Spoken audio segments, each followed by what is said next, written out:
Assalomu alaykum mikrofon kezikrumanlar, kechqurunlar xayrli bo'lsin. Men Adil Uyg'ur. Institutimiz nomidan manlarga samimiy salom yo'llaymiz. Har hafta institutimizning müdiri shundaqla Hacettepe Üniversitesi Edebiyat Fakültesi Tarix bilim muhtadisi doçent doktor Erkin Akram muallim o'tkazib kelayotgan xalqaro vaziyat va kun tartibi nomli programmamizningki yangi bo'limi huzuringizda bo'ldi. Erkin muallim xush keldingiz. Hoş bulduk, rahmet. Rossiya-Ukrayna urushi yuz berganligiga 1 yilni oshdi. Shu paytda Rossiyaningki qo'shinlari shundoqla xalqaro jamiyat bu urushga nisbatan farqli inkoslarda bo'lib keldi. Bo'libmi Xitoy har vaqt Rossiyaningki Ukrayna urush hujumini uch bir şekilde eğitilmeyen bo'ldi. Onun üstüge Rusya bilen ticaret ciheti, iqtisadi ciheti münasebeti texnik cho'nqurlashtirdi. Hatta Xitoy Rusya bilan munosabatini cheksiz bir cho'nqurlikka deb ta'riflagan bo'ldi. Bunun qarta Yevropa davlatlari yoki xalqaro jamiyat kuchli davlatlar Xitoyningki bu pozitsiyasiga nisbatan bir norozilik kayfiyati shakllanib chiqdi. Tam shunday paytda Xi Jinping 12 moddalik bir tinchlik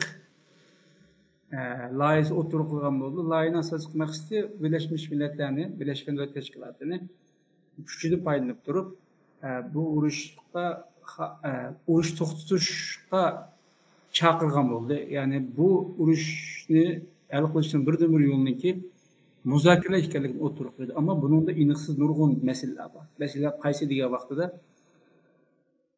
her vaqt NATO yoki Birleşmiş Milletler Teşkilatı'ningki mas'uliyati borligini bu ishda Rossiyaning mas'uliyati yo'qligini mazmun qilgan bir moddami chiqib o'zining kuchini ko'rsatyapti. Biz bugungi programmamizda Xi Jinping'ninki nimishqa bu 12 moddalik tinchlik planini o'tirib qo'yganligini, buning qanday rol o'ynaganligini, bu 12 moddalik tinchlik planininki Xitoyninki tashqi siyosatninki qanday ekanligini yo'ritib berishtirishimiz. Hatta Yevropa devletlerinin bu Amerika'nınki bu maddenin nisbeten yoki plan nisbeten qanday pozitsiya bildirganligini analiz qilishimiz.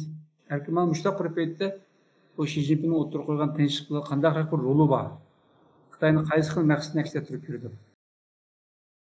Bence çok bir rol bo'lmaydi deb o'ylayman.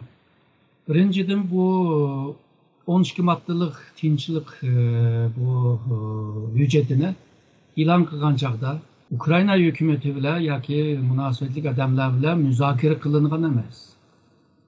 İkinciden Rusya mı dedi? Bu 12 maddelik bu teklifning şartları to'lgan emas. Şartları pishib yetgan emas.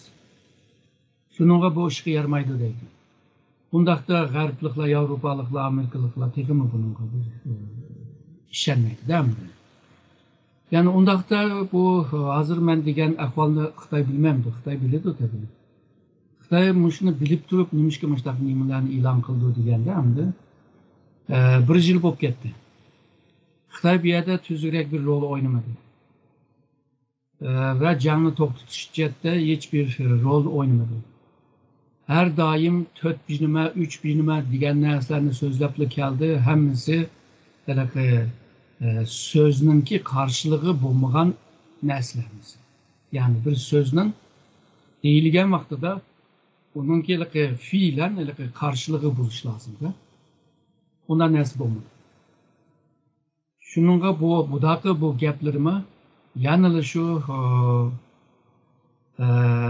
tırnak işçide davatım hem de şu dünyanı aldaydıgan o'ziga fursat imkon yaratadigan bo'libmi zaman jihatdan fursat yaratadigan g'arbliklarni bunday yotishtirman deb aldaydigan Rusni shundoq Ukrainani shundoq qilgan bir gap bir so'z bo'lib qoldi. Misolga nimaga kelsak bu 12 moddalik bu o'zining pozitsiyasini bildirgan hujjat kelsak, misolga birinchi moddada nima bo'lishi lozim? Birinchi moddada o'qitish to'xtatish yoki jangni to'xtatish. Ama yok. Bunda birinchi maddada u emas. Birleşken Devletler Teşkilatı'nınki nizamnames, esas nizamnamıga bo'ysunish. Agarda Birleşken Devletler Teşkilatı'nın nizamnamesiga bo'ysunish meselesi to'g'ri kelsa, Xitay en köp boysunuş lazım.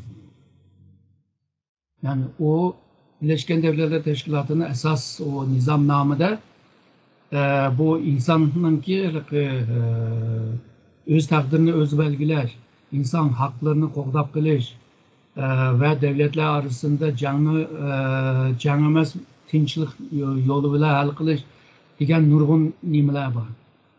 Hem de bu İkinci Dünya Urushidan keyin jangni to'xtatish uchun shunday Birleşken Devletler Teşkilatı kuruldu. O teşkilatning nizomnomasi onda yozildi. Ya'ni Xitoy agarda Birleşken Devletler Teşkilatı'nın esas nizomiga bo'ysungan bo'lsa, birinchi bo'lib bu jangni to'xtatishga tirishmoq lozim.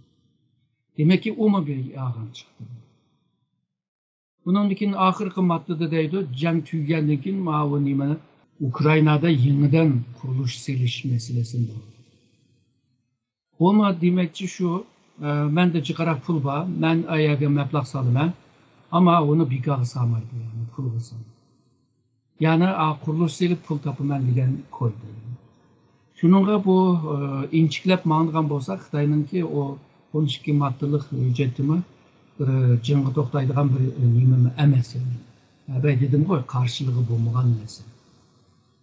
Şununla xalqaro bununla pek işin ketmeydi ve bir mezgil o'tgandan keyin hammadan unutib ketdi. Ama Xitoy Tashqi ishlar ministrligining so'zchisi belki to'la onunla bağlab turib, yani 12 maddelik hüccetiga bağlab turib, biz mandaq degan, biz andaq degan, biz mandaq deymiz, andaq deymiz. Xitoyning asas qonunlarida 36 maddada diniy erkinlikni bergan, tushundingmi? Ama Şarkı Türkistan'da dini erkinlik bo'lmaganligini, Xitoy boyunca bu Hristiyanlarga imkon bermaganligini bilamiz bu. Yani şunun Xitoy yozgan narsa boshqa, ijroati boshqa Xitoy. Malum der böyle bir yerde Xitoy mendaq mecburi ilan qilgandek turamdi nima? Çünkü o'zi Rossiyaga munosabati yaxshi. Onun rayonda küçük bir devlet. Ondan başka Avrupa devletleri yoki Birleşken Devletler Teşkilatı Xitoyga deb atadiki, sen bu Rossiya bilan münasabətni paylanib turib, Rossiyaga besim qilsang yoki xizmat ishlasang, urushni to'xtatgan bo'lsa degan chaqiriqqa bir ovoz qo'yish yuzasidan e'lon qilgandek bunday jiddiy bo'lmagan bir narsada qildi. Siz buni qanday qaraysiz? Yani evet dedim o bir yıl oldu. Hiçbir canlı toplatkını yok. Xitoy bir yerde rol oynayamadı. Xalqaranın bisimi var. Şununla ben bir rol oynap bakaydı. Yağa rastladım. Dünyanı tırnak içinde aldırmak için çıkargan bir narsa. Bugünkü Xitoy qanday pozitsiya bilish mumkin? Bu nadir siz degandek Yevropa davlatlari yoki Rossiyami buningki bir ciddi bir narsa ekanligini davatib dedingiz. Amerika zaten bunu ciddi emasligini deb qo'ygan bo'ldi. Shunaqa bir sharoitda Xitoy yana o'zining men mushu rayonni kuchlik, men mushu cho'ng bir ishni hal qilishga tirishman degan niyat bilan ikkinchi bir qadamni nimalar qilish mumkin sizcha? Bence Xitoy dünyanın ikinci iqtisodiy kuch bo'lganligini yaxshi tushunib bo'ladi deb o'ylayman. Çünkü bu dünyanın ikinci kuch bo'lgan bir devlet. Xalqaroningki mayli siyosiy, iqtisodiy, xavfsiz nurg'un masalalarga bir mas'uliyati bo'lishi lozim. Bu Xitoyda bu mas'uliyat yo'q. O'zini o'ylab, o'zininki foydasini o'ylabla kelyotdi. Shuningga bu Ukrayna urushiga menimcha bu urushni to'xtatish chetda jiq rol o'ynamaydi. Oynasimi avvalgi degandek yog'a rastlardan o'ynaydi. Çünkü bu jangning bo'lişi Xitoy uchun foydali tarafi bor. Birinchidan bu Rusni o'ziga bog'lay oladigan holga keladi. Yani O'rta Osiyoda, Balkanda, Kafkasyada o'zininki manfaatini qo'g'dab qilish uchun Rusiyaningki manfaatiga ko'ngil bo'lmasa bo'lmaydi. Rusya eğer unmasa bir yerde jiq rol oynayamazdı. Hem de bir yerde hem de çınarak yani menfaatini de çınarak oyunlarını oynaş mümkün. Ve Rusya mı bu jangdan yara ağaçka yerim can bo'lib qoladi. Shuningga Xitoyga muhtoj tuyulib qoladi. Hozirdan boshlab shunda bo'lyapti. Misolga keyingi oylarda shu jangni boshlagandan beri Xitay Rusiyadan algan malının %40'ı %40% ösüptü. Yani nurgun mal ilvadıdı degan gap. Yani Rusiyaga yardım qiladi. Bu mallar nima deganda neft, tabiiy gaz, ko'mir degandek mushundaq narsalar. Rusiyaga mal setishma %18% eshibdi. Yani demek ki Rusiyaga bir nimalarni beryapti. Bu belgelerin arasında bunun için kurallar buluşmuyor ki Amerika'nın istihbarat mənbəsində bunu davadıdır, yani vermekçidir. Bunda olğan çağda hem de Rusya texmi Xitayga beqingan bir halı kelib qoldi. Çünkü Rusya'nın kurallarını hemen zembrek bombalarını etip olğan ki nima qoladi? Yani şu Xitayga esilib qoladi. Yani İran'dan qanchalik alalaydı. Yani bu kembegal devlet qanchalik ishlab chiqarib beralaydi. Yani Şimali Kore'de qanchalik narsa alalaydi. Qaysi seviyedeki kurallarını alalaydı. Şununla yani şu Xitay muhim. İkinciden bu jang yana bu G'arb devletlerininki diqqatini yana şu jangga tartqachqa Xitayga ilib borgan o diqqatlik acizlaydi. Yani G'arb devletlerinin Xitayga bo'lgan besimini acizlaydi. Bunu nereden ko'rdik deganda misalga Afg'oniston urushi bo'lsin, Iroq urushida bo'lsin. Yani aldı keyin bulup Xitayga 20 yıl bir fırsat yaratып berdi. Bo'lmasa 2001'den itibaren George Bush hükümeti mushu Xitayni strategiya raqib deb ko'rishga boshlagan. Xitayni nishonga ep turib, bu Xitayni bir taraf qilmasak, ertugun Xitoy beshimizga balo ochadi deb shu vaqtda boshlagan. Bu 2001. Mana 20 yıl evvelki narsa. Ama 11 sentabr vakası chiqqandan keyinla o Amerika'nınki mutafiye stratejisi o'zgargachga Xitoyga bir imkon yaratib berdi. Çünkü Xitoyga muhtoj bo'ldi George Bush hükümeti. O sebepten George Bush hükümeti birinci qitimda Xitoy bilan ziriklik munosabat yaşagan bo'lsa, ikinci qitimda hükümetin ikinci qitimda hamkorlik munosabatini o'rnatdi. Yani bu Xitoy uchun shunday bir fursat yaratib berdi. Bir yerlerde çatak çıksa, qanday bo'lmasa Rusya taqabul turadi. Men Rusiyaga ancha-muncha yardım qilsam, bu vaziyat devam qilsa, bundan keyin men rahat bir fursatni topsam, g'arbliklarga besim ishlatadigan kuchni paydo qilsam, diktatörlük hakimiyetimni texmi mustahkam qila olsam degan bir o'y var. Üçüncüsünde bu jang uzagan siri bu G'arbliklarning diqqatini uyaga tortqachqa Tayvan meselesi onundan keyin G'arbliklarning diqqatidan jiroq bo'lib qolishi mumkin. Shuningga bu ish devam qilgan siri Tayvan bir Amerikaning G'arbning bir kozur bulup Xitoyga ilib borgan bisimma ojizlaydi.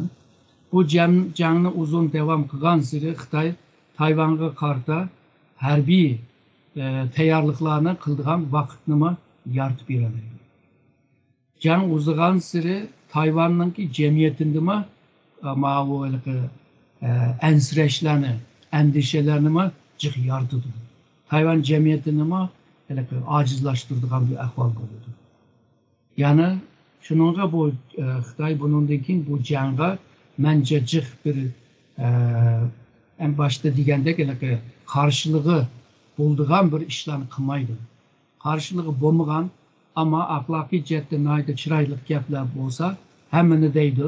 Hüccetini toldurdu. 12 madde bo'lsa, bununki 14 madde bo'lishi mumkin, 20 madde bo'lishi mumkin. Belki bir aktaşlık kitap mı çıkırış mümkün ama bugünküce Xitay'nınki çıkargan nurgun hüccetinin xalqaradaki muşu kaoslarını, kalamqançılıklarını oңşıgan bir iş mi yok değil mi? Çoğun işlendi altında, küçük işlendi. Yani Xitay bundan keyin bu jangga pek kol silip hem Rusya gibi isim işirtip hem de arasını kırıp kılmaydı o dep oylayman. Ezükrüme karşılığın yapmışlardı bir Türkçe, lekin bu Uygurçadaki manası reallıkta öz ifadesini tapıdığan degan bir ma'noga keldi. Onu ele biz sözün kontekstini tushunsak bo'lardi. Ma'lum siz 3 sababni yig'inchoqlab turibsiz. 4-chi sababi bor deb o'ylayman-da. Sharq Turkiston masalasini kun tartibga chiqilishi mumkin yoki. Ama Amerika'nınki pozisyasiga bağlı, garipliklarının. Eğer de bütün güçlerin şu Rusya'nın yaratkan bu kaos emas, bu palamkançılık emas, bir kısım güçünü şu Xitayga karta ip koysak degandek aşında özünü ikkiga bölenilse, o vaqtida elbette Xitay'nınki oylig'ini hiç olmasa %50'gi amallashamaydi.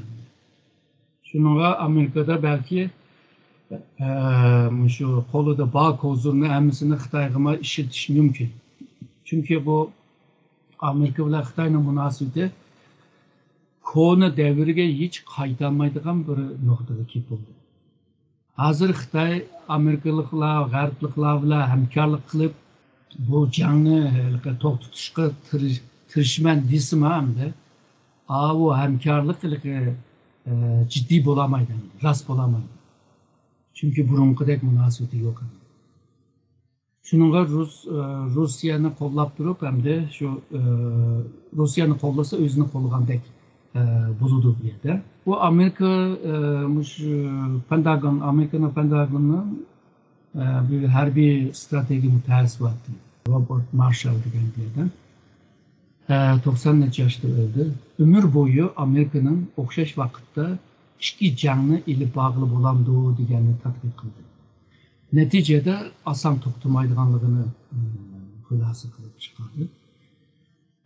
Şununla bu Amerika o'xshash vaqtda ikki yerda, yani hem Rus'nınki bu jangga, hem Xitoyninki Tayvan qarshi jangga qarshi jangni ilib bora olamizmi deydigan ansirashma bor.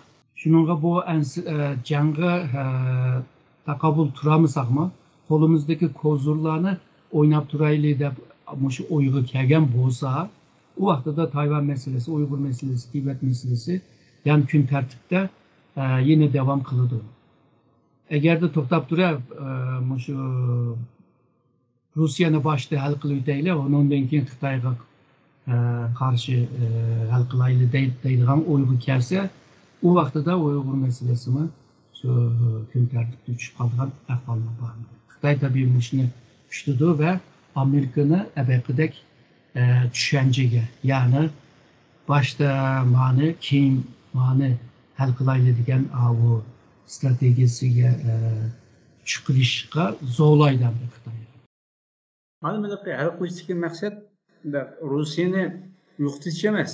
Aziyaga tushib qo'yishga, chunki aytganim deganimda xalqaro munosabatda bir davlatni butunlay yo'qotish emas, belki o devletni acizalık keltirip durup onunla şu rolden paydalanish yoki şu devletninki o'rnini üstünki devletning menfaatiga bo'ysundirishdak bir ma'no degan. Ya'ni devletlarning munosabati bir-birini tamomlaydigan nima? Pul o'qmaydigan munosabatga ega. Aciz olsun, kuchli olsun bir roli bor. Uyum bo'g'ini kuchli bo'lib ketmasin, kuchli devletlar texma. Acizlarga akab turib, uni o'zining menfaatiga bo'ysundirishdak bir gapni qilgan. Bulup mu G'arbliklarnınki siyasetinde devletlerin arasında bir tamponluk şekillengen vaqtida bundan keyin tinchliklar paydo bo'ladi deb tushundim. Bulup mu şu 1812 yılında içilgan uzun necha yil içilgan bir yig'in bor. Viyana konferansı deydi onu. O yig'inninki neticesinde şu düşünce bo'ldi. Buna en yaxshi oynayan 19. asr boyunca en yaxshi oynayan İngiliz. İngiliz hem de o özü aral devlet var. Kıta Avrupa'ya karşı qaysi devlet yükselse aciz devletini yöleydi. Aciz devlet yölengenki güçlük devlet aciz devletini yenemegenlikin bir tamponluk şekillenir. Eğer de bir güçlük devlet tuyuksuz çökep gelse o güçlük devlet yukap ketmesin der. Bunu anca yardım kılıp onu orta halga ekildi. Orta halga ekilgenken kalan devlet bunu jutub gitemeydi, yap gitemeydi. Bunu hem de siyasi tamponluktaydı. Siyasi güç tamponluktaydı.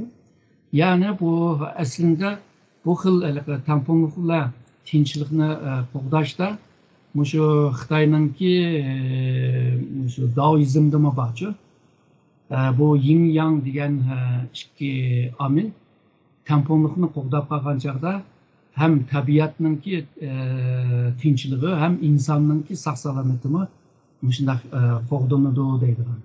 Shuningga bu bugungi xalqaro munosabatda shu kuch siyosiy kuch tamponlikni yaratish bu yerda muhim. Shuningga Putinni belki hal qilvasi qiluvdi ama Rusyani hal qilmaydi. Çünkü Rusya'nın orta haldaki bir güç bulup u yerda yaşap etse yoki kuchli kuch bo'lsa demokratiya bir devlet bo'lgan bo'lsa u Xitoyni yana tamponlashtira oladi. Xitoy bilan ming do'st bo'lsa u yerda bir Rusya bo'lishi Xitoyni tamponlashtira oladi. Ama eğer Rusya çökep geçse o vaqtida Xitoyni tamponlaydigan bir kuch qolmaydi. Bu öz vaqtida misolga Xitoyni Sovetlarga qarshi tampon kuchi deb ko'rgan 1971'de Amerika. Shuningga Xitoy bilan hamkorlik qilib turib, Sovetlarga qarshi strategiya hamkorlik qildi bular. Va Xitoyni kuchlantirishga tirishdi. Xitoy mablag' soldi, Xitoyning texnologik jihatdan yardım qildi. Mablag'larni ba'zilari pulsiz, ba'zilari uzun muddatlik baj bo'lgan pul bilan hal qildi. Xitoyni kuchlantirdi mana degan joyda. Çünkü Xitoyninki shu 71'deki vaqtda Sovetlarga qarshi bir tampon kuch emas. Ama azroq kuchlangandan keyin uningdagi tampon kuchning salohiyatiga ega bo'ladi. Shuningga bu g'arbliklarningki o'yi bu, ama sharqliklarningki o'yi unda emas. Yo'qitib deyli deblar, bunda o'ylaydi. Shuningga bu g'arbliklar Xitoyni tamoman yo'qitmaydi degan gapni degan chog'da nurg'un sharqliklar xafa bo'ladi bunga. Nima deb qilmaydi? Xitoyni balki nechaga bo'lish mumkin, agarda Xitoy pek haddidan ishib ketsa, belki onu bölüp yetiş mümkün.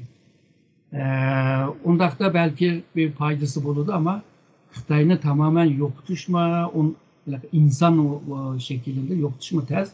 Çünkü o insanlar yani bir hakimiyet kuralaydı berdi. Şununla bir yerdeki mesele bir güç tamponluğunu şekillendiriş bile o güç tamponluğunun aslı da bunun mümkün iktisadi, siyasi, ticaret, tinçlik, sanat, teknoloji, felsefe nima bo'lsa onu terakki qildir. Ama o tamponluk bo'lmasa abaqi amillarning nima terakki qilishi biraz qiyin bo'ldi deb g'arbliklarningki bu xalqaro munosabatiningki ko'z qarashi bu endi. An'anasi mi shu endi? Bu Xitoy Joe Biden bilan ko'rishishdan burun Xi Jinping urushqoq bo'ri siyosatini yo'l qo'yayotgandi. Joe Biden'la kurashgandan keyin sal yumshatgandek bir pozitsiya bildigan bo'ldi, ammo yana keyin qaragan bo'lsa Xitoy yana burungi asli qaytib kelgandek bir harakatlarni qilyapti. Yani bu shunday sharoitda Xitoyningki mushkul urushqoq bo'ri siyosatidan atrofdagi davlatlar qanchalik ta'sirga uchraydi yoki hozirgi tinchlik kelishimi yoki tinchlik plani bilan Xitoyning bu siyosat o'tirisida bir ziddiyatli ahvol ko'rilmaymi sizce? Ben dedim bu Xitoy bilan g'arblarning orasidagi munosabati burungi vaqtiga qaytamaydi. Xitoy ham buni biladi. Yani Xitoy bu g'arbliklar bilan dushmanlashdi deb biladi. Shuning uchun Xi Jinping tashqi ishlar ministerligi yoki tashqi ishlar bilan shug'ullanganlarga yaxshi kurash qilinglar, kurashni nayda ustunlikla qilinglar dedi. Bu xuddi Mao Zedongning vaqtidagi bir gapga o'xshab qoldi. Yani Shan Yudovjin degan gaplarni davatadi. Talimat beryapti-da yo'l yo'riq. Shuningga bo'ri diplomasiyasi davom qiladi deb o'ylayman. Şu vaziyatga qarab belki biraz tövellab qolish mumkin, temperaturasi belki bazı vaqtlarda kuchli mümkün ama bu o'zgarmaydi. Bu o'zgarmagachga Xitoyning ig'izida chiqqan har qanday tinchlik degan gaplar xalqlarni ishontirmaydigan va bu Xitoyningki qo'shni davlatlari yoki shu Osiyo rayondaki devletler işin ketemeydi. Nime degende Iğızda tinçlik devadıdı. Ayakta Japonya bile Senkaku'na talışıvadı. Mayakta Tayvan'a tehdit silivadı. O Xitay Cenubı denizde nurgun devletlerle ihtilaf var. Ulağa meydan okuvadı. Uygurlara ırkı kırgınçılık ve insaniyetke karşı cinayet işlevadı. Yani bunda bir devletin Iğızıda tinçlik degen gap çıksa hem de kançılık edem şimdi. Ama bunda ahvalma var. Ben işlenmeyim. Ama benimki ticari, iktisadi menfaatim var Xitay'la. Şununla ben hazırca Iğızımla aşmayı turay, pulumla tepalay deydiğen bir oyda bulan devletler var. Misalıga Xitay'nın hoşun devleti bulan kim var? Misalıga Vietnam, misalıga Endonezya. Endonezya Müslüman devlet buluşu karmay Uygur meselesi gibi onda köngül bilmeye vardı. Yani Uygur meselesini bilmeydi emez, bilirdi. Ama Xitay bile bulan menfaatleri var. Hem de bu Şarkı Cenub Asya devletlerdeki mühim bir amilimi var. Bununki bununki arka planda şu var. Endonezya, Malezya, Brunei, Vietnam, Laos, Kamboçya degen bu devletlerde, Filipin degen devletlerde Xitay nüfusu hili var. Bu hili var degenim ularınki koludaki iktisadi gücü bile birlikte hili var da sancıttı demez. Misalga şu Endonezya, Malezya'nınki Xitaylıklarının koludaki iktisat gücü aşı devletininki bütün devletininki iktisadi gücünün %60'ı ve 70'ini ilgileniyor. Misalga Vietnam'da %20, Filipin'de mi %20, 30'da civarında. Brunei'de biraz az şunda bozma %40 nece var. Şununla bu rayondaki devletler Xitay'ınki eskiligini bilip durup Xitay ile boğan münasebetini devam kıldı. Ama yana bir mesele oturuğa çıkmadı da o teki neticelenmedi. Yani Garplıklarınki Xitay'a sağan meblağlarının bir kısmı hazır Hindistan'dayız, Endonezya'dayız, Filipin'dayız, başka devletlerge kıyıvadı. Eğer de bu kıyış %60 Xitay'dan çık geçse, bu vaxtda Xitay'ınki iktisadi gücünün acizleşi ve Xitay'ın bazarınınki celip kılış gücününki acizleşi oturup çıkıyor. Oturup çıkan çağda hazırda ben degen devletler Xitay iktisadi ticari cihette Xitay'a unçilik bağlangan olmaydı. Bunda bir ahval tabii ki bu Uygur davası için olup şu Cenubi Şark Asya devletlerde Uygur faaliyetlerine ilip yürüyüştüme cık bir imkanlar peyda. Anladım. Programımızda bir sola aklaştırsak. Ameliyatı bu Xitayning tinchlik planini Xi Jinping o'ttirib qo'yganda qildi. Xi Jinpingning bir tinchlik elchisidek bir obraz yaratmoqchi deb o'yladim men. Bu maqsadga yetadi Xi Jinping. O Xitayni burun qadam tanımagan bile hazır asta tanıvadı. Burunma programda mı diyen, bunu yana tekrarlap koyayım. Başka devletlerde misalga semavi dinge işindiğen, yani bir Allah'a, bir Tanrı'ya işindiğen dinlerde yağan gap kılışını bir günah da bir hesaplanır. Ama Xitay'da yağan gap kılışını bir marifet, bir hünerkarlık da gördü. Şununla onunki tinçlik seni aldaş için davatkan tinçlik. Eğer de sen tinçlikini berpa kılman deydiğen bolsan, Şarkı Türkistan'da başlaysın. Sen şu Tibet'te başlaysa, Tayvan'a karta başlaysa, Hong Kong'da başlaysa. Yok, başlayamaydı bunlar. Çünkü zihniyetinde diktatörlük var. Totalizm var. Despotizm var. Bundan kutlamaydı. Bulup mu Xi Jinping'de bu naydı güçlü. Şununla bu Xi Jinping arka görünüşte güçlü bir lider emez. Ama iktidar vekilip yani hakimiyet beşi vekilip bütün güçünü koluğa düşürülüş bile güçlü bir lider oldu. Hukuknunki çoğunluğundan güçlü oldu. bu hukukunu taşlayamaydı. Ağan siri tekimi ağızı kildi. Güçlengen siri tekimi güçlengisi kildi. Bundaq adamlarda tinchlik degan narsa bo'lmaydi. Aziz ko'rmanlar, biz bugungi programmamizda Xitoyninki Ukraina Rossiya urushiga qarta e'lon qilgan tinchlik 12 modellik tinchlik plani ustida tahlil ko'rsatdik. Barkamol sizga ko'p rahmat. Men rahmat aytaman.